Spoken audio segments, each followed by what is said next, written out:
يا صباح الورد والفل والياسمين، صباحكم طاقة إيجابية، صباحكم روتينات حلوة، صباحكم رضا وهنا، صباحكم بركة وسعادة، صباح كل حاجة حلوة على عيونكم يا أجمل مملكة في الدنيا. أنا ريهام أحمد ودي قناتي، فلو لسه أول مرة بتشوفوا قناتي يا ريت فضلا وليس أمرا ما تنسوش تشتركوا في القناة، لأن اشتراككم بيفرق معايا جدا جدا.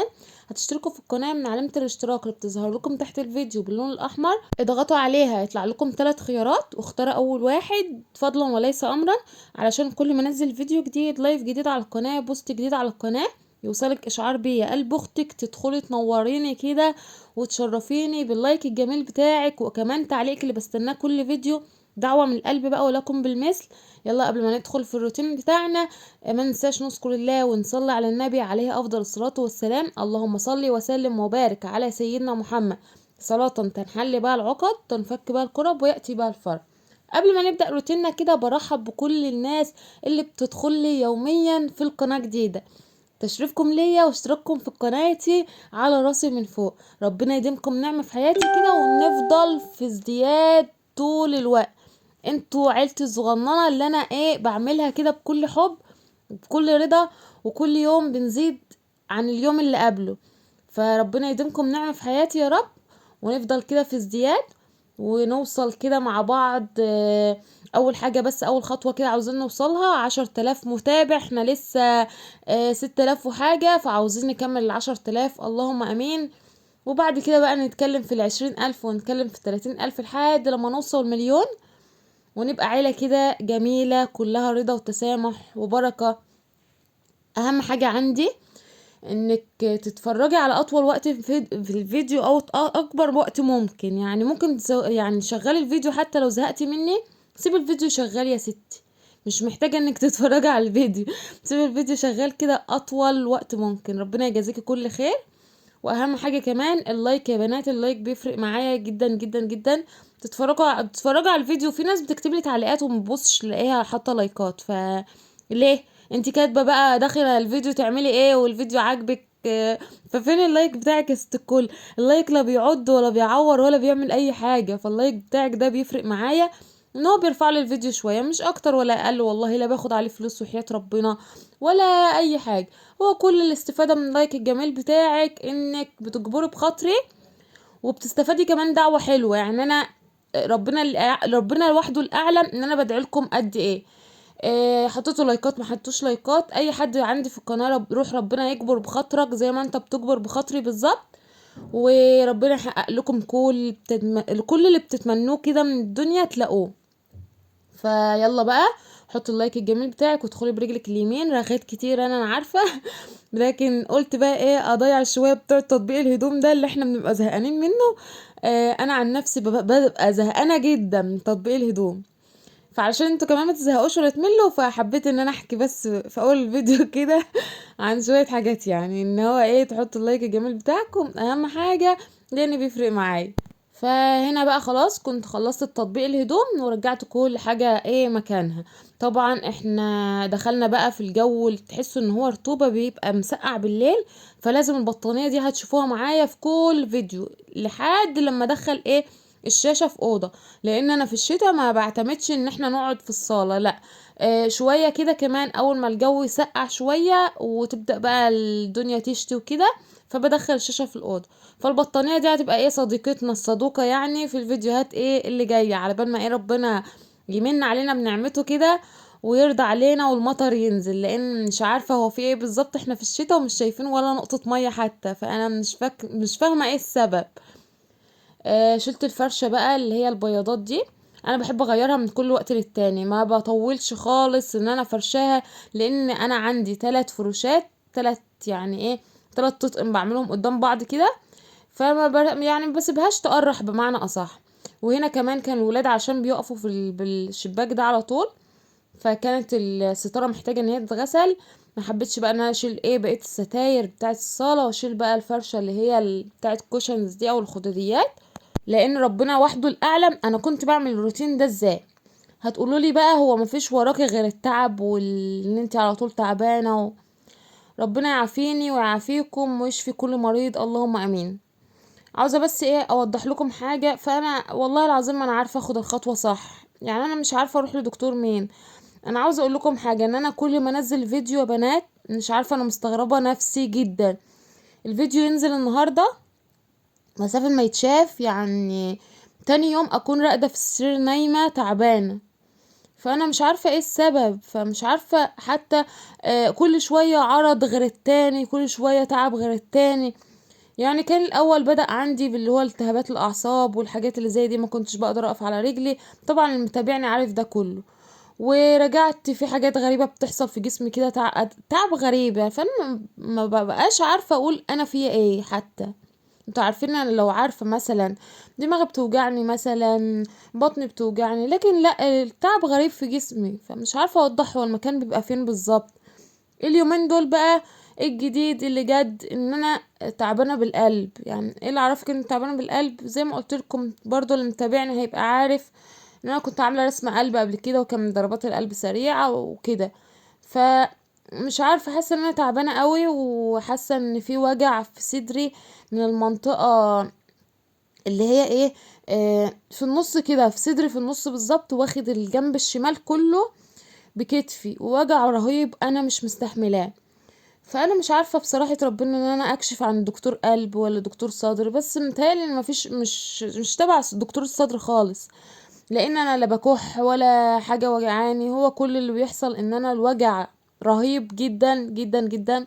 ده غير الرفرفه اللي بتحصل في قلبي كده، حاجه غريبه برضو، بحسها احساس غريب.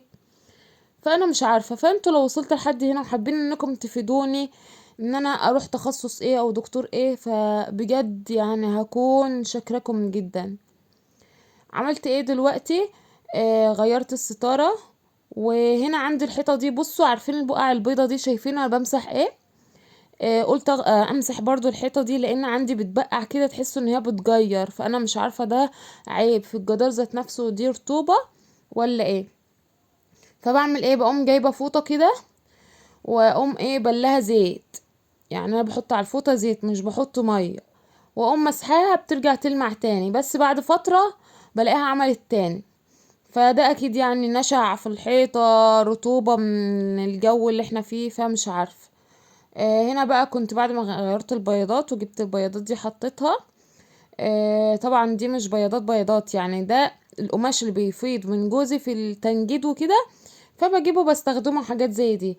بينفعني ان بيحفظ لي الركنة بتاعتي من الولاد بقى والبهدلة، وكمان بيغير شكل ايه المكان، يعني كل شوية احط لون جديد، فبحس بتغيير كده.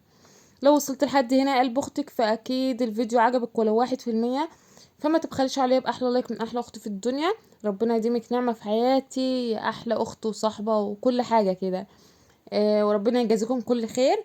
اي حد بيدخل قناتي وبيشترك فيها وبيحط لي اللايك الجميل بتاعه، ربنا يحقق لك كل اللي بتتمناه، مش هقول لكم اكتر من كده. فرشت البياضات بقى وحطيت الخداديات. انا ما حبيتش ان انا اشيل الخداديات، ان هي تتغسل وكده، لان عرفتكم يعني ان انا كنت يعني ما كنتش قادره ان انا اشيل ولا اعمل. بصوا هنا بقى، دي شنطه اسعافات اوليه، كان جوزي لسه جاي من الترخيص بتاع الموتوسيكل، وقال له خدها هتحتاجيها. قطن وشاش وكلبزات، قال لي بصي انا مش محتاجه في حاجه فخديها. زي شكله حاسس ان هيجرالي حاجه ولا ايه، هحتاج القطن والشاش ده. ربنا يعافينا ويعافيكم، اللهم امين. احمد بقى كان لسه جاي من الدرس، دخل كده وكان بيسلم عليكم، بيقول لكم حطوا له لايك. وبدات بقى ان انا اشيل اي حاجه بقى في الصاله كده، وشلت كمان المفارش الفرو اللي انا عاملاها دي. ومسحت مكانها، وقلت امسح برضو الترابيزه، بتبقى مبصمه كده من ايدين الولاد بيحطوا يشيلوا، فالازاز بيبقى مبصم شويه، قلت امسحه برضو بالفوطه اللي هي ايه، اللي انا كنت ماسحه بيها الحيطه. هي على فكره انا مسحت بالزيت، بيخلي الدنيا تلمع كده.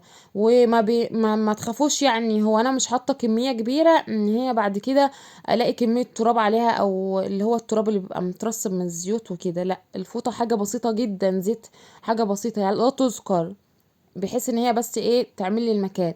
هنا كنت باكل السمك، بحط له الاكل، هو واحدتين تلاتة كده. انا كنت عايزه اوريكم وهو بياكل، بيطلع لفوق كده يلقط الاكل وينزل.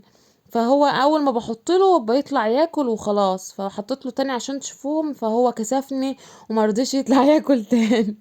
شلت كل حاجه بقى، عصيان والالعاب، طبعا اللي عنده ولد عارف المعاناه اللي انا عايشاها.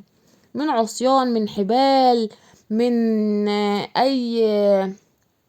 اي برطمان كده قدامه يمسكوا يكسروا ويقعد يقصقص فيه ويقعد اختراعات بقى. فربنا يديه الصحة اللهم امين ويخليه، وربنا يخلي لكم ولادكم اللهم امين. هنا بقى قلت ايه، اشفط الارضيه كده. وانا بشفط الارضيه الحاجه الكبيره اللي بلاقيها على الارضيه، ورقه، اي حاجه بقى محتاجه ان هي تشال، طبعا بلاقي اقلام، بلاقي اساتيك، بلاقي برايات، بشيل ده كله اول باول كده علشان ايه ما يتشفطش في المكنسه. وطبعا الورق بشيله اول باول برضو، اي ورقه كده، اي منديل، اي حاجه ان هي تبقى كبيره كده مش هينفع اخدها بالمكنسه، بقوم شايلاها وانا شغاله كده، يعني اللي بلاقيه قدامي بشيله على طول. وشفطت الارضيه كويس جدا. وكنت حابه برضو ان انا اشيل السجاد، لكن يلا مش مشكله، قلت ايه يوم تاني ابقى اشيله وامسح تحتيه، طالما انا يعني حاسه ان انا تعبانه وفي مجهود عليا، محبتش ان انا اطول على نفسي، يعني علشان ما يبقاش مجهود اكتر ويعني يبقى ارهاق ليا. انا قلت هعمل الروتين ده معاكم بحيث ان انا اطلع معاكم على القناة ما تقعش مني، علشان اما ببقى سايباها كام يوم بحس ان ايه القناة بعافية شوية ما بتجيبش مشاهدات خالص. هنا بقى كنت بلملم حاجة الترخيص، شنطة اسعافات اولية وحاجات كده مدينها لهم ملهاش اي 3000 لازمة. الولاد كانوا فاتحينها وكانوا بيتفرجوا عليهم وباباهم كانوا بيفرجهم عليه، فلملمتهم كده ودخلتهم الأوضة على بال ما جوزي يجي يبقى ايه، يبقى يشوف يعني هو هيشيلهم فين. هنا ريماس كانت شرفت من الدرس برضو ودخلت خدت ليلو وطلعت قعدت بها بره. وشلت بقى شنط بقى. بصوا انا بشيل طول ما انا ماشيه لملم كده، شويه من حاجات من هنا وشويه حاجات من هنا، ادخل الشنطه دي جوه، الاقي الكراسه دي مكانها مش موجوده في مكانها، اشيلها ادخلها جوه. على كده يعني 24 ساعه، حتى لو ما فيش روتين هو ده بيبقى ايه شغلي طول اليوم. خلاص بقى نضفت الدنيا وشلت اي حاجه على الترابيزه، لان الترابيزه دي بتبقى شايله هم ما يتلم، اي حد بقى في ايده اي حاجه، علشان هي اللهم ذكرني في اول كده في دخلة الشقة فبتشيل يعني حمول مننا. خلاص بقى خلصت الترابيزة وروقت الدنيا كده على اكمل وجه، يعني ما سبتش اي حاجة على قد ما اقدر. وقلت اشفط الارضيه برضو كانت نظيفه، بس قلت يعني اشفطها لو شويه تراب كده ولا اي حاجه في الارضيه علشان الدنيا ايه تبقى رايقه ما فيهاش اي حاجه. شفطت الارضيه بقى كده. واي حاجه برضو كنت بلاقيها، اي لعبه صغيره صفاره بقى وحاجات من دي، فقلت اشيلهم كده، بشيلهم بايديا. وخلاص كنت خلصت الارضيه هنا كمان. آه خلاص كنت بلم بقى المكنسه، كانت معصلجه معايا شويه مش راضيه لما مش عارفه ليه. وهنا كان روتيننا خلص. وكمان وصلنا لحد اخر الفيديو. يا رب الفيديو يكون عجبكم وتكونوا نزلتوا حطيتوا لي اللايك الجميل بتاعكم، وتكونوا كمان خدتوا طاقة ايجابية من الفيديو وطلعتوا مستفيدين من الفيديو شوية. لو الفيديو عجبكم ما تبخلوش عليا باحلى لايك من احلى اخوات في الدنيا. اهم حاجة احلى من اللايك كمان انك تشتركي في قناتي وتشرفيني وتكوني اختي ليا. ربنا يديمكم نعمة في حياتي يا احلى اخوات واصحاب في الدنيا. استنوني في فيديو جديد، دمتم في رعاية الله.